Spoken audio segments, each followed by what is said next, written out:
In this video, we're gonna learn how to insert an image on top of another image in Word document. Suppose that someone has given you two images and you have to insert one image on top of another image as a background in Word document. I'm going to show you how would you do that. Hi, my name is Fazil and you're watching Tech Sapora YouTube channel. So let's get started.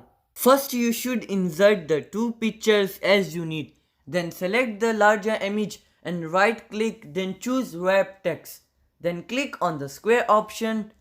Repeat the first step to format the second smaller image. After formatting the two images, now you just need to drag the smaller image above the larger image where you want to put it. It's that simple.